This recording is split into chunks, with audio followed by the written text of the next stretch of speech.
आपका स्वागत करती हूँ और आज हम शुरू करने वाले हैं ज्योग्राफी। तो ज्योग्राफी का सब्जेक्ट शुरू करने वाले हैं और ये हम बुक करने वाले हैं 2023-24 की। आप देख सकते हैं यूथ कंपटीशन टाइम्स की, ठीक है। तो आप इसमें देख सकते हो कि यूपीएससी स्टेट पीएससी प्री भी दिया हुआ है इसमें। तो हमें आज जनरल स्टडीज़ में भारत एवं विश्व भूगोल की हमारी बुक है। तो इसमें UP PSC IAS and state PCS के हैं, जिसमें हमारा आरओ भी कवर होगा, ठीक है। तो चलते हैं इसको सॉल्व करते हैं। और ये आप देख सकते हो कि सॉल्व पेपर विद नोट्स दिया हुआ है इसमें, ठीक है। तो संघ एवं राज्य सिविल सेवा की सामान्य अध्ययन परीक्षाओं के भारत और विश्व भूगोल प्रश्नों के अध्याय पर क्रमबद्ध संकलन है ये। और आप देख सकते हो 4909 इसमें वस्तुनिष्ठ प्रश्न है। तो चलो फटाफट से इसको करना शुरू करते हैं, ठीक है। तो ये देखो आप देख सकते हो इसमें। तो आज से हमारा ये भारत का भूगोल शुरू हो जाएगा और जब भारत का भूगोल हम फिनिश कर लेंगे तो उसके बाद हम विश्व का भूगोल शुरू करेंगे। तो कोशिश यही करते हैं कि फटाफट से कंप्लीट करते हैं, जल्दी जल्दी जल्दी, ठीक है। और क्योंकि अब समय नहीं बचा है ज़्यादा और अब टाइम भी यही है कि हम फटाफट से अपने ना क्वेश्चन आंसर पीवाईक्यू टेस्ट पे ही ध्यान दें, शॉर्ट नोट्स पे ध्यान दें, क्योंकि अब थ्योरिकल पार्ट पढ़ने का टाइम नहीं है और ना ही अब लॉन्ग नोट्स पढ़ने का टाइम है। तो अब यही टाइम है कि हम फटाफट से इसको कंप्लीट कर लें। तो इसलिए मैं आपके साथ ये श्रृंखला लेकर आई हूँ। तो चलिए आज से स्टार्ट करते हैं इसको। और आप मॉडर्न इंडियन हिस्ट्री पूर्वालोकन सीरीज फिनिश हो चुकी है, आप देख चुके हैं उसे। इसके साथ साथ अभी पूर्वालोकन सीरीज की पॉलिटिकल चल रही है, तो वो आप देख सकते हैं। इसके साथ मैंने क्रॉनिकल मई मंथ की मैगजीन कंप्लीट करा दी है और अब मैं अप्रैल मंथ की शुरू करूंगी, तो आप वो भी देख सकते हैं। और इसके साथ मैंने हिंदी भी शुरू करा दी है यूथ कंपटीशन की, तो आप उसके भी स्टार्ट कर सकते हैं। तो आज ही से मैंने हिंदी भी शुरू करी है और आज ही मैं ये ज्योग्राफी भी शुरू कर रही हूँ। तो चलिए फटाफट से अपना जो है ना इसको कंप्लीट करते हैं। तो स्टार्ट करने से पहले अगर आप मेरे चैनल पर नए हैं स्टडी विद अनु पे, तो अनु को सब्सक्राइब करना ना भूलें, स्टडी विद अनु को, और दूसरों के साथ शेयर जरूर करें, ताकि अगर आपकी हेल्प हो रही है तो उनकी भी थोड़ी सी हेल्प हो सके और साथ साथ मेरी भी हेल्प हो सके। तो चलिए स्टार्ट करते हैं और अपना पहला टॉपिक पढ़ते हैं, सामान्य परिचय, जनरल इंट्रोडक्शन का, जिसमें हम भौगोलिक स्थिति, कर्क एवं मानक समय रेखा, संघ एवं राज्य क्षेत्र, सीमावर्ती देश और अन्य तथ्य पढ़ेंगे। तो देखते हैं आज कितना कंप्लीट हो पाता है। अगर ये सारे कंप्लीट हो जाते हैं तो अच्छी बात है, नहीं तो फिर देखते हैं 2-3 टॉपिक कवर करके ऐसे करेंगे, ठीक है। तो मैं आधे घंटे से ऊपर का वीडियो नहीं रखूंगी, तो आपको बस आधे घंटे का समय देना है, सिर्फ आधे घंटे के लिए। इस वीडियो को 2-3 बार सुन लीजिए तो आपका ना ये टॉपिक तैयार हो जाएगा। बहुत फास्ट फॉरवर्ड में मैं करा रही हूँ इसको, तो फटाफट से कर लेते हैं, ठीक है। तो चलिए स्टार्ट करते हैं।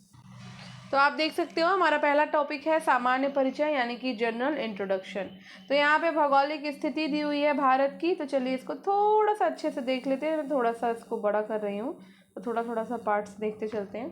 तो आप देख सकते हैं यहाँ पर दिया हुआ है उत्तरी बिंदु। तो उत्तरी बिंदु आप सबको याद होना चाहिए कि क्या है, इंदिरा कौल लद्दाख में है, ठीक है। उत्तरी बिंदु कहाँ है, इंदिरा कौल लद्दाख में, ठीक है। बाकी आपको स्टेट सारे रटे हुए होने चाहिए, ठीक है। यहाँ पर आपका लद्दाख है, जम्मू कश्मीर, हिमाचल प्रदेश, पंजाब, हरियाणा, उत्तराखंड, फिर उसके बाद यहाँ उत्तर प्रदेश लगा हुआ है, ठीक है। इस जगह पर आपकी नई दिल्ली है, ये आपका चीन का पार्ट आ जाता है। यहाँ पर आपका सिक्किम है, भूटान है, यहाँ पे अरुणाचल प्रदेश, ठीक है, नागालैंड। तो पूर्वी बिंदु आपका क्या है, किवुतु अरुणाचल प्रदेश, ये याद रखिए। और पश्चिमी बिंदु अपना याद रखिए, गुहार मोती या गौरा माता गुजरात, ठीक है, में है, ठीक है। उसके बाद आप देखो यहाँ पे देखो यूपी है, फिर यूपी से लगा हुआ बिहार है, ठीक है। फिर बिहार से लगा हुआ झारखंड है, पश्चिम बंगाल, उड़ीसा, छत्तीसगढ़, मध्य प्रदेश, फिर यहाँ पे राजस्थान, कोटा, यहाँ से गुजरात लगा है, महाराष्ट्र आ गए, तेलंगाना आ गए, हम आंध्र प्रदेश आ गए, कर्नाटक आ गए, ठीक है। अभी यहाँ पर बाकी है तो असम है, ये मेघालय, त्रिपुरा, मिजोरम, मणिपुर, नागालैंड, ठीक है। नेक्स्ट आगे बढ़ते हैं। और ये आप देख रहे हैं बीचों बीच से कर्क रेखा आपको काट रही है भारत को, ठीक है। और उसके बाद यहाँ पर आपका मुंबई है, रोहा है, रत्नागिरी है और ये गोवा है आपका। कर्नाटक के साथ ये देखो मैंगलोर लगा हुआ है, आंध्र प्रदेश है यहाँ पर, ये आपकी बंगाल की खाड़ी आ जाती है, ठीक है। ये हम आ जाते हैं अंडमान निकोबार द्वीप समूह में। यहाँ पे ग्रेट निकोबार इंदिरा पॉइंट दिया हुआ है और मुख्य भूमि का दक्षिणी बिंदु कन्याकुमारी तमिलनाडु दिया हुआ है यहाँ। ये आपका लक्षद्वीप है, यहाँ पर केरल है, यहाँ तमिलनाडु है और ये है श्रीलंका। और मानक का यामुनोत्तर यहाँ पे +30 यहाँ से निकला हुआ है, ठीक है। तो ये आप पूरा मैप देख सकते हो। अब यहाँ पे कुछ और याद करने वाली बात है कि उत्तर पश्चिम से कितने किलोमीटर की वो है, तो 3214 किलोमीटर है। और पूर्व से पश्चिम कितना है, तो 2933 किलोमीटर है, ठीक। तो आपको पता चल गया, उत्तरी बिंदु है हमारा इंदिरा कौल लद्दाख, पूर्वी बिंदु है किबिथु अरुणाचल प्रदेश, दक्षिणी बिंदु है पश्चिमी बिंदु गुहार मोती गौरा माता गुजरात, और हमारा पश्चिमी बिंदु था वो, दक्षिणी बिंदु है हमारा मुख्य भूमि की दक्षिणी बिंदु कन्याकुमारी तमिलनाडु है, ठीक है। अब आगे बढ़ते हैं। भारत भौगोलिक अवस्थिति तथा विस्तार, तो पढ़ते हुए चले। तो इसका अक्षांशीय विस्तार कितना है, तो हम देखा 8 डिग्री 4 से 37 डिग्री 6 उत्तरी अक्षांश में। द्वीपों सहित अक्षांशीय विस्तार कितना है, तो 6 डिग्री 45 से 37 डिग्री 6 उत्तरी अक्षांश में। देशांतरी विस्तार कितना है, तो 68 डिग्री 7 से 97 डिग्री 25 पूर्वी देशांतर में इसका आपका देशांतरी विस्तार है। देश की चतुर्दिक अंतिम सीमा बिंदु, तो उत्तरतम बिंदु कितना कौन सा है, अभी हमने देखा, तो उत्तरतम बिंदु है आपका इंदिरा कॉल लद्दाख में। दक्षिणतम बिंदु है इंदिरा पॉइंट अंडमान निकोबार द्वीप में। मुख्य भूमि की दक्षिणी सीमा आपकी कन्याकुमारी तमिलनाडु में है। पूर्वी बिंदु है किबिथु अरुणाचल प्रदेश और पश्चिमी बिंदु है गुहार मोती गौरा माता गुजरात में। ठीक है, अब भारत की स्थल और तटीय सीमा रेखा देख लेते हैं। तो स्थलीय सीमा भारत की कितनी है, 15,200 किलोमीटर। मुख्य भूमि की तटीय सीमा कितनी है, तो 6100 किलोमीटर है। द्वीपों सहित तटीय सीमा की कुल लंबाई कितनी है, तो 7,516.6 किलोमीटर है। ठीक है, नेक्स्ट तटीय राज्य केंद्र शासित प्रदेश एवं उनकी तटीय सीमाएं पढ़ लेते हैं हम लोग। ठीक है, तो अंडमान निकोबार द्वीप समूह की तटरेखा कितनी है, तो अंडमान निकोबार द्वीप समूह की तटरेखा है 1962। गुजरात की तटरेखा कितनी है, 1215। आंध्र प्रदेश की तटरेखा कितनी है, 974। तमिलनाडु की तटरेखा कितनी है, 907। महाराष्ट्र की तटरेखा कितनी है, 653। केरल की तटरेखा कितनी है, 570। उड़ीसा की तटरेखा कितनी है, 676। कर्नाटक की तटरेखा कितनी है, 280। पश्चिम बंगाल की तटरेखा है 158। लक्षद्वीप की तटरेखा है 132। गोवा की तटरेखा है 118। पुदुचेरी की तटरेखा कितनी है, तो 31 है। ठीक है, दमन द्वीप की तटरेखा है 10 और कुल लंबाई कितनी है, 7,516.6 किलोमीटर। ठीक, next, which of the following pair is not correctly matched. ठीक है, तो निम्नलिखित जोड़ों में से कौन सा जोड़ा सही नहीं है, तो चलिए हम मैच करते हैं भाई कि कौन सा जोड़ा इसमें से सही नहीं है। तो total area of India, Bharat का कुल क्षेत्रफल कितना है, तो भारत का कुल क्षेत्रफल है 3.28 मिलियन वर्ग किलोमीटर, तो ये बिल्कुल सही है। भारत का अक्षांशीय विस्तार कितना है, तो 8 डिग्री 4 उत्तर से 37 डिग्री 6 उत्तर तक भारत का अक्षांशीय विस्तार है, ये भी सही है। लॉन्गिट्यूडनल एक्सटेंट कितना है, तो मतलब भारत का देशांतरीय विस्तार कितना है, तो 68 डिग्री 7 पूर्व से लेकर 97 डिग्री पश्चिमी पूर्व तक इसका जो है देशांतरी विस्तार है। तो भारत में राज्यों की संख्या कितनी है, क्या भारत में 26 राज्य हैं, नहीं। तो भारत में कितने राज्य हैं बताइए, भारत में राज्यों की संख्या कितनी है, तो भारत में राज्यों की संख्या है 28 व केंद्र शासित प्रदेशों की संख्या कितनी है, 8। ठीक है, तो भारत का कुल क्षेत्रफल कितना है, 3.28 मिलियन वर्ग किलोमीटर। भारत का अक्षांशीय विस्तार 8 डिग्री 4 उत्तर से 37 डिग्री 6 उत्तरी और देशांतरी विस्तार 68 डिग्री 7 से 97 डिग्री 25 पूर्वी देशांतर है। ठीक है, अब नेक्स्ट क्वेश्चन पे चलते हैं। नेक्स्ट क्वेश्चन दिया हुआ है, भारत में राज्यों और संघराज्य क्षेत्रों की कुल संख्या के संबंध में निम्नलिखित में से कौन सा सही है, तो भाई भारत में 28 राज्य और 8 संघ शासित क्षेत्र हैं। ठीक है, तो ये वाला आपका सही हो जाएगा। अब बात करते हैं नेक्स्ट क्वेश्चन की, तो भारत अवस्थित है, तो भैया भारत कहाँ अवस्थित है, तो भारत अवस्थित है 8 डिग्री उत्तरी अक्षांश से 37 डिग्री 6 उत्तरी तथा देशांतर 8 डिग्री 7 पूर्वी से 97 डिग्री 25 पूर्वी देशांतर के मध्य। ठीक है, तो भारत की आकृति चतुष्कोणीय है। ये विषुवत रेखा के उत्तर में 8 डिग्री 4 से 37 डिग्री 6 उत्तरी अक्षांशों तथा 68 डिग्री 7 से 97 डिग्री 25 पूर्वी देशांतर के मध्य स्थित है। कर्क रेखा 23 डिग्री 30 उत्तरी अक्षांश तथा 82 डिग्री 30 पूर्वी देशांतर देश के लगभग मध्य से गुजरती है।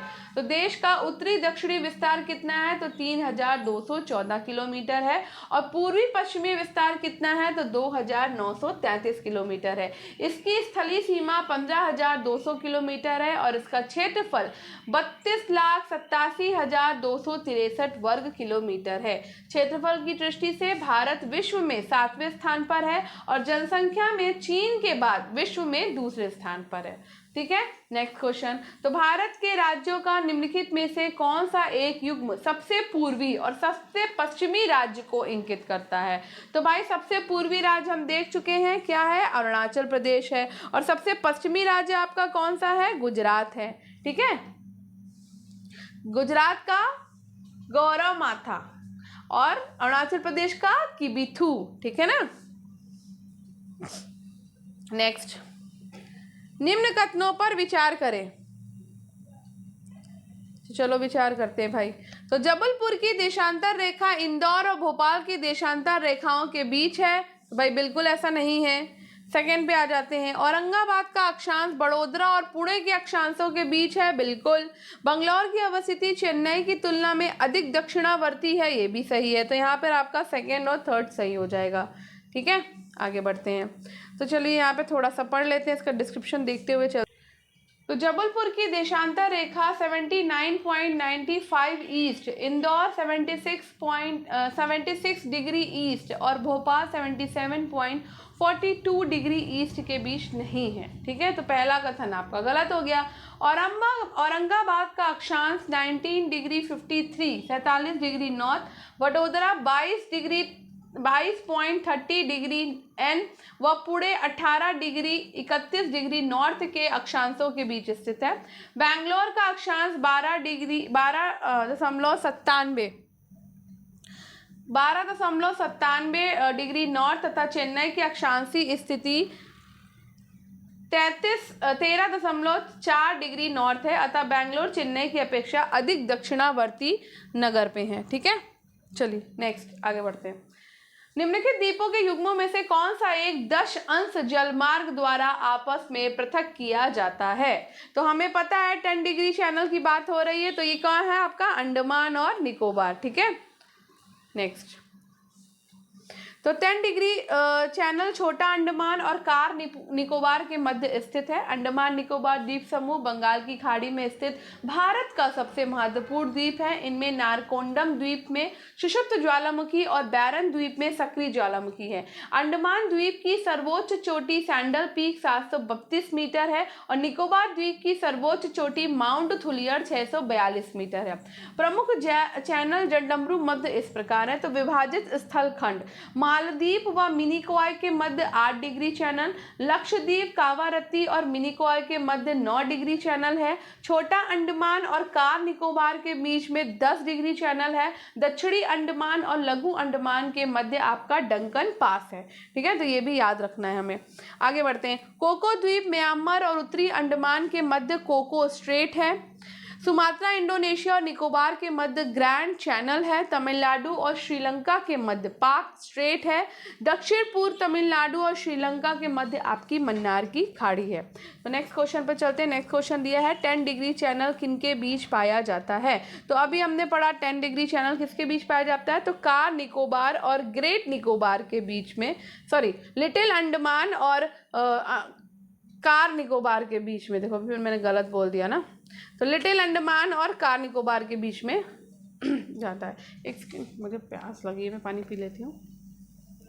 तो नेक्स्ट क्वेश्चन पे चलते हैं। कौन सा जलाशय अंडमान निकोबार द्वीप समूह को अलग करता है?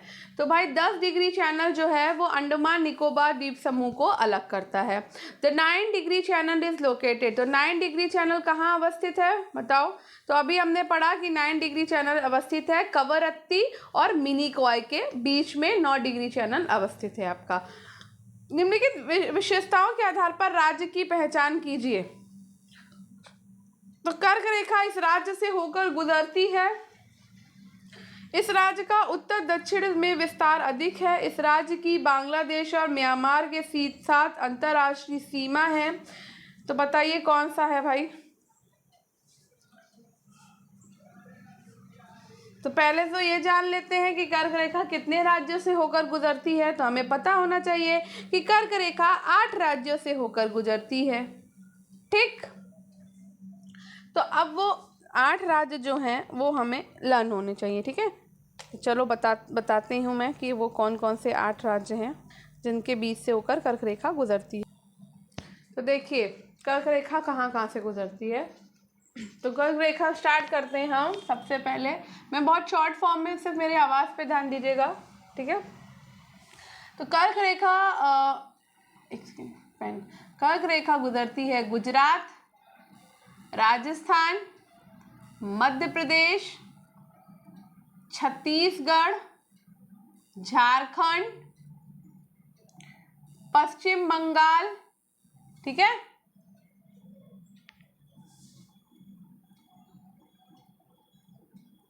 त्रिपुरा, टी लिखना था यहाँ पे, और मिजोरम से, ठीक। तो यहाँ बात किसकी हो रही है? मिजोरम की बात हो रही है, क्योंकि मिजोरम राज्य जो है वो बांग्लादेश और म्यांमार के साथ अंतर्राष्ट्रीय सीमा जो है वो साझा करता है, ठीक है।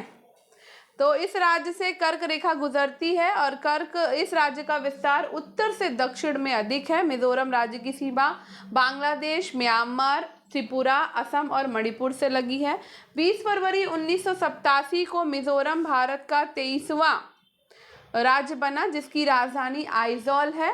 मिजोरम की राजधानी आइजॉल है। मिजोरम की सबसे लंबी नदी तलवंग नदी है 185 किलोमीटर पे, ठीक है। पूर्वी देशांतर और कर्क रेखा का मिलन बिंदु क्या है? तो पूर्वी देशांतर और कर्क रेखा का मिलन बिंदु है मध्य प्रदेश में। तो 80 डिग्री पूर्वी देशांतर और कर्क रेखा का मिलन बिंदु मध्य प्रदेश में स्थित है और ये स्थान जबलपुर से उत्तर की ओर स्थित है। नेक्स्ट क्वेश्चन, सिक्किम से गुजरने वाला अक्षांश निम्नलिखित में से किस एक से भी होकर गुजरता है? तो सिक्किम से गुजरने वाला अक्षांश राजस्थान से होकर भी गुजरता है, जबकि पंजाब, हिमाचल प्रदेश और जम्मू कश्मीर उच्च अक्षांश पर स्थित है, ठीक है। नेक्स्ट, निम्नलिखित में से कौन सा अक्षांश अधिकतम भारतीय राज्यों से होकर गुजरता है? तो 24 डिग्री नॉर्थ अक्षांश जो है वो अधिकतम भारतीय राज्यों से होकर गुजरता है, जिसमें से गुजरात, राजस्थान, मध्य प्रदेश, उत्तर प्रदेश, छत्तीसगढ़, झारखंड, पश्चिम बंगाल, त्रिपुरा, मिजोरम और मणिपुर राज्य सम्मिलित हैं।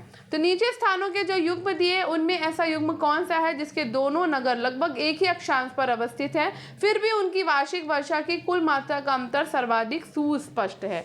तो भाई इसका आंसर होगा सी, राजस्थान का अजमेर शहर और मेघालय की राजधानी शिलोंग लगभग एक ही अक्षांश पर स्थित है। अजमेर तथा शिलोंग कर्क रेखा जो 23.5 डिग्री उत्तरी अक्षांश से होकर भारत के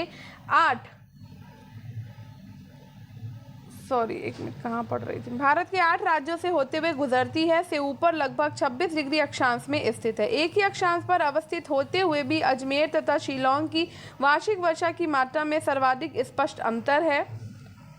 अजमेर सहित पूरे राजस्थान में देश की न्यूनतम वर्षा होती है, जबकि शिलोंग सहित संपूर्ण मेघालय राज्य पहाड़ियों से घिरे होने के कारण देश का सर्वाधिक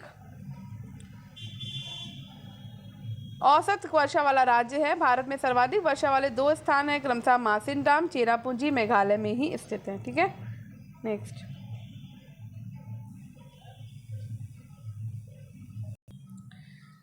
यदि किसी भारतीय राज्य केंद्र शासित प्रदेश का अक्षांश और देशांतरी विस्तार 15 डिग्री 48 नॉर्थ से 14 डिग्री 53 15 नॉर्थ और 74 डिग्री 20 13 ईस्ट से 74 डिग्री 40 ईस्ट है, तो निम्नलिखित में से वो राज्य केंद्र शासित प्रदेश कौन सा है?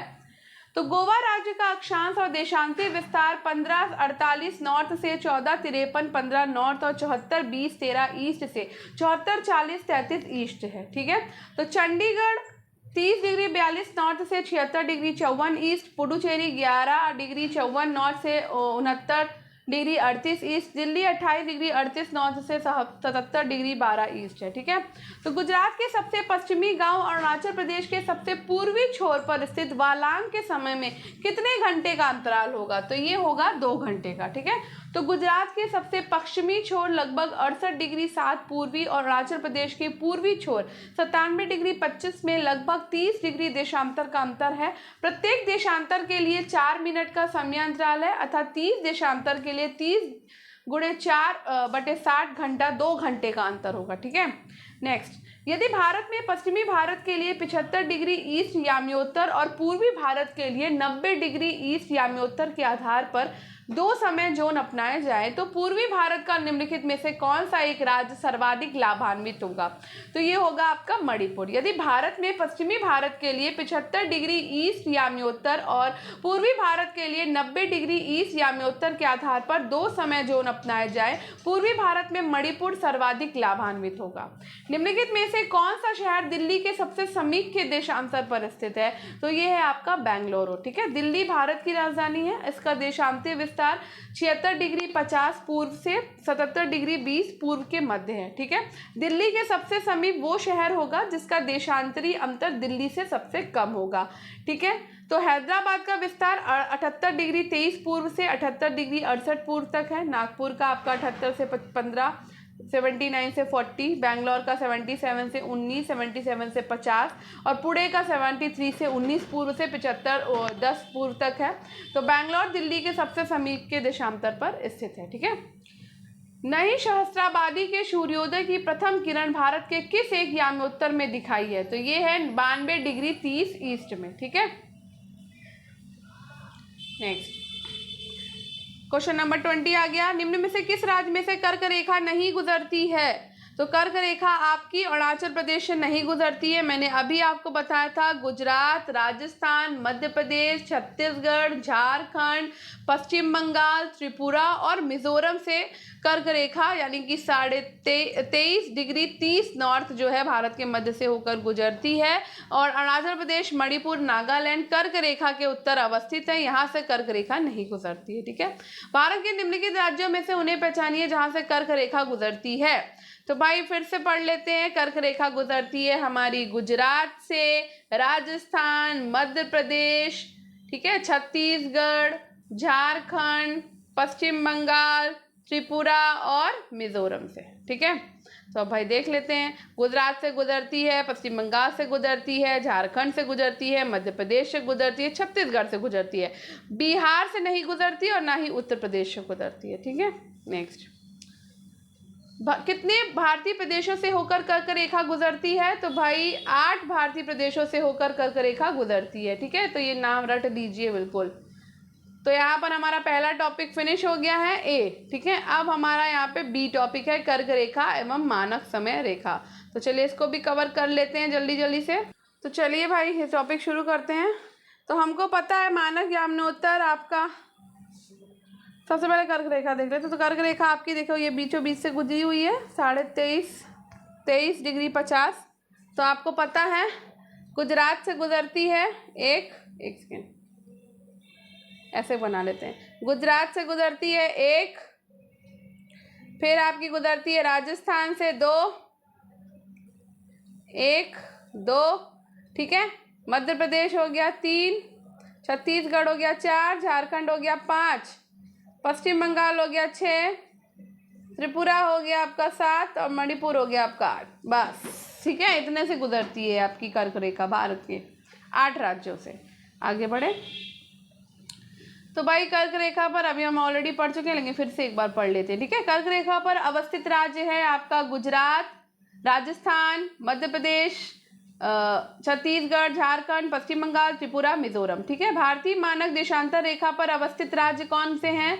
तो भारतीय मानक देशांतर रेखा पर अवस्थित राज्य हैं आपके उत्तर प्रदेश, मध्य प्रदेश, छत्तीसगढ़, उड़ीसा और आंध्र प्रदेश। 5 राज्य हैं। ठीक है, कर्क रेखा के निकटतम स्थित शहर कौन से हैं? तो कर्क रेखा के निकटतम है आपका भोपाल, ठीक है, भोपाल, जबलपुर, उज्जैन, रांची, जोधपुर, गांधीनगर, रायपुर, कोलकाता, अगरतला, आइजोल, ये शहर हैं। और राज्य कौन से हैं? तो मध्य प्रदेश का भोपाल है, मध्य प्रदेश का जबलपुर, उज्जैन, मध्य प्रदेश का उज्जैन, झारखंड का रांची, राजस्थान का जोधपुर, गुजरात का गांधीनगर, छत्तीसगढ़ का रायपुर, पश्चिम बंगाल का कोलकाता, त्रिपुरा का अगरतला, मिजोरम का आइजोल। और ये इनकी अक्षांशीय स्थिति दी हुई है तो आप देख सकते हैं। इसके अलावा अगरतला त्रिपुरा का और आइजोल मिजोरम का। ठीक है, अब कर्क रेखा के उत्तर में स्थित प्रमुख शहर कौन से हैं?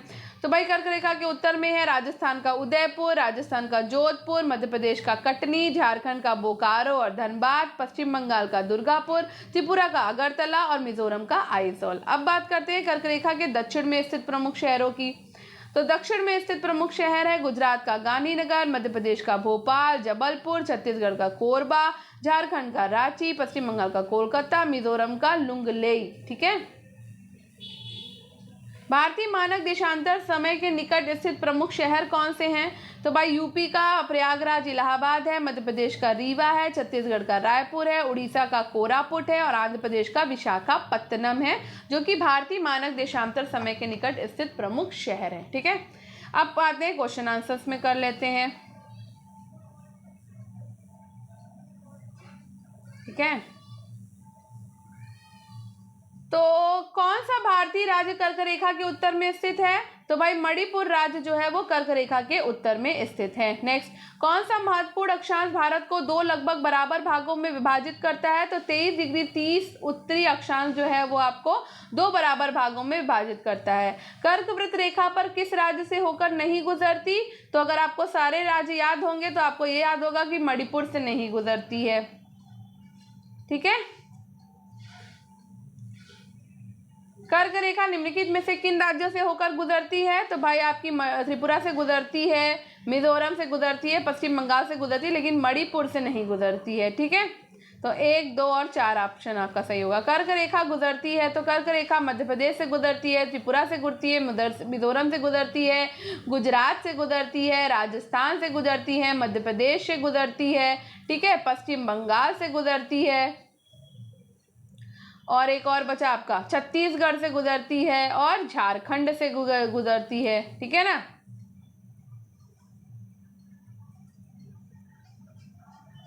तो आपकी मध्य प्रदेश और त्रिपुरा से मध्य प्रदेश से, त्रिपुरा से, मिजोरम से, इन सब जगहों से गुजरती है। ठीक है।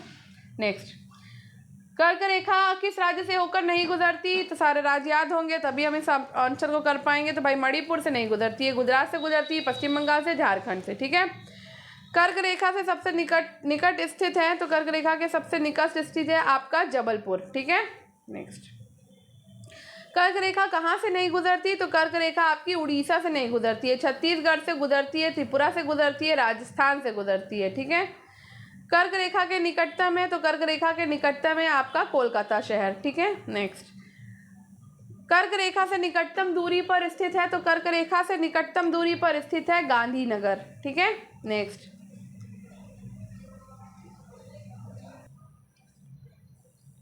क्वेश्चन है भारतीय मानक समय की देशांतर रेखा किस नगर से होकर गुजरती है? तो भारतीय मानक समय की देशांतर रेखा आपकी इलाहाबाद से होकर गुजरती है। ठीक है। तो भारतीय मानक समय देशांतर रेखा आपकी कितनी है? तो 82 डिग्री 30 है। ठीक है, जो कि प्रयागराज इलाहाबाद से होकर गुजरती है। और ये रेखा देश के 5 राज्यों उत्तर प्रदेश, मध्य प्रदेश, छत्तीसगढ़, उड़ीसा और आंध्र प्रदेश से होकर गुजरती है।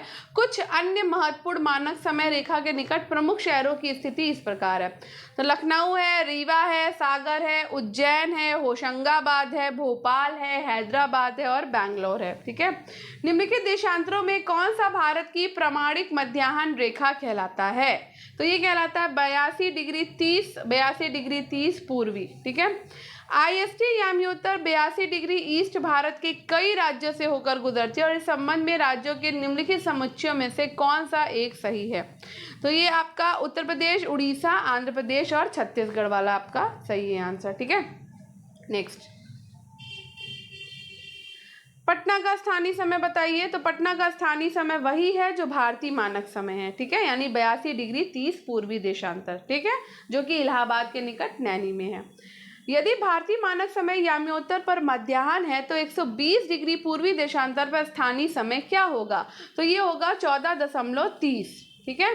भारत के काल क्षेत्र टाइम जोन के संबंध में कौन सा कथन सही है? तो समग्र देश के लिए एक मानक समय है, ये हमें पता है। ठीक है ना। और वो क्या है?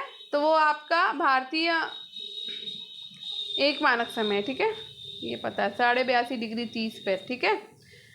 भारतीय मानक समय की याम्योत्तर नहीं गुजरती है तो ये आपकी महाराष्ट्र से नहीं गुजरती, आंध्र प्रदेश से, छत्तीसगढ़ से, उत्तर प्रदेश से गुजरती है। ठीक है। कौन सा एक स्थान भारतीय मानक समय याम्योत्तर के सबसे नजदीक स्थित है? तो वो है मिर्जापुर। ठीक है। भारतीय प्रमाणिक समय IST और ग्रीनविच माध्य समय में अंतर कितना पाया जाता है? तो हमको पता है कि +5.5 घंटे का अंतर पाया जाता है। ठीक है। यदि अरुणाचल प्रदेश में तिरप में सूर्योदय 5 बजे प्रातः होता है तो गुजरात में कांडला में सूर्योदय किस समय होगा? तो भाई गुजरात में जो सूर्योदय होगा वो 7 बजे होगा। ठीक है, क्यों? क्योंकि भारतीय समय ग्रीनविच से 5.5 घंटा आगे है। देश का मानक समय 82°30 ईस्ट पूर्वी देशांतर है। चूंकि देश पूर्वी अरुणाचल प्रदेश और पश्चिमी गुजरात के बीच में 2 घंटे का अंतर है, तो जब अरुणाचल प्रदेश में 5 बजे सुबह होगी तो गुजरात में 7 बजे सुबह होगी। ठीक है, चलो, कौन सा स्थान भारत का ग्रीनविच कहा जाता है? तो कौन सा स्थान भारत का ग्रीनविच कहा जाता है? तो ये कहा जाता है आपका उज्जैन। प्राचीन काल से ही उज्जैन को समय की गणना के लिए केंद्रीय संदर्भ बिंदु के रूप में माना जाता था, इसलिए उज्जैन को भारत का ग्रीनविच भी कहा जाता है। मुगल काल में जयसिंह द्वितीय के द्वारा उज्जैन, दिल्ली, जयपुर, मथुरा और वाराणसी में वेधशालाओं का निर्माण भी कराया गया था। भारतीय मानक समय भारत के निम्नलिखित में से किस एक नगर के स्थानीय समय को निर्दिष्ट करता है? तो ये है इलाहाबाद। ठीक है, भारत में सबसे पहले किस राज्य में सूरज दिखाई देता है? तो भाई अरुणाचल प्रदेश में सबसे पहले दिखाई देगा, क्योंकि सबसे पूर्वी शहर हमारा अरुणाचल प्रदेश है, पूर्वी राज्य, सॉरी। ठीक है, तो भारत में सबसे पहले सूरज अरुणाचल प्रदेश में दिखाई देगा। भारतीय राज्य के रूप में इसकी स्थापना 20 फरवरी 1987 को हुई थी और अरुणाचल प्रदेश की राजधानी है ईटानगर। ठीक है, भारत का सुदूरस्थ दक्षिणतम बिंदु कौन सा है? तो ये है भाई इंदिरा पॉइंट। ठीक है, तो दक्षिणतम बिंदु अंडमान निकोबार द्वीप समूह के बड़ा निकोबार द्वीप में स्थित इंदिरा पॉइंट है, जिसमें पिग्मेलियन पॉइंट अथवा पार्सन पॉइंट की भी संज्ञा दी जाती है। भारत के मुख्य भूमि का दक्षिणतम बिंदु 8 डिग्री 4 उत्तरी अक्षांश पर स्थित कन्याकुमारी या केप कैमरून अंतरीप है, जो तमिलनाडु राज्य में स्थित है। भारत का सबसे उत्तरी बिंदु लद्दाख में 37 डिग्री 6 उत्तरी अक्षांश पर स्थित इंदिरा कॉल है। देश का सुदूर पश्चिमी बिंदु गुजरात राज्य के गौर माता या गुहार माता है, जबकि पूर्वोत्तर बिंदु अरुणाचल प्रदेश में स्थित किबिथू है। ठीक है,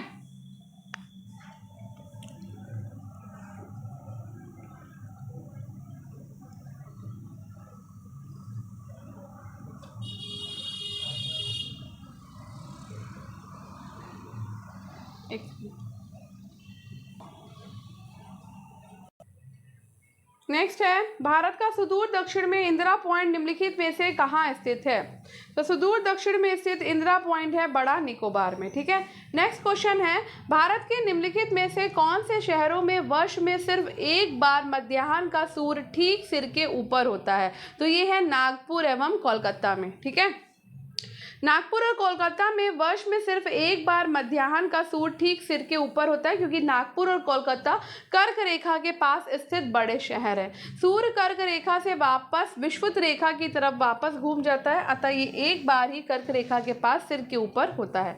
भारत का एक विशेष राज्य निम्नलिखित विशेषताओं से युक्त है, तो ये है आपका अरुणाचल प्रदेश। ठीक है, तो अरुणाचल प्रदेश जो है उसी अक्षांश पर स्थित है जो उत्तरी राजस्थान से होकर जाता है। अरुणाचल प्रदेश का 80% से अधिक क्षेत्र वन आच्छादित है और 12% से अधिक वन आच्छादित क्षेत्र इस राज्य में रक्षित क्षेत्र नेटवर्क के रूप में है। ठीक है, नेक्स्ट, कौन सा एक ऊपर दी गई सभी विशेषताओं से युक्त है? तो ये है आपका अरुणाचल प्रदेश। अरुणाचल प्रदेश उसी अक्षांश पर स्थित है जो उत्तरी राजस्थान से होकर गुजरता है। ठीक है, ये पूरा पढ़ लिया हमने। ठीक है, अब हमारा तीसरा टॉपिक है राज्य एवं केंद्र शासित प्रदेश। तो ऑलरेडी हमारा जो वीडियो है वो 30 मिनट का हो चुका है, तो अब इस टॉपिक को हम कल पढ़ेंगे। तो आज हमने लगभग इसके 2 टॉपिक कवर किए हैं, तो फास्ट करना है। तो अगर ज़्यादा लंबा नहीं हुआ या मतलब है ना, मैं चाहूँ तो 1 घंटे का भी कर सकती हूँ, पर आप बोर हो जाएंगे, तो थोड़ा थोड़ा पढ़िए लेकिन सॉलिड पढ़िए।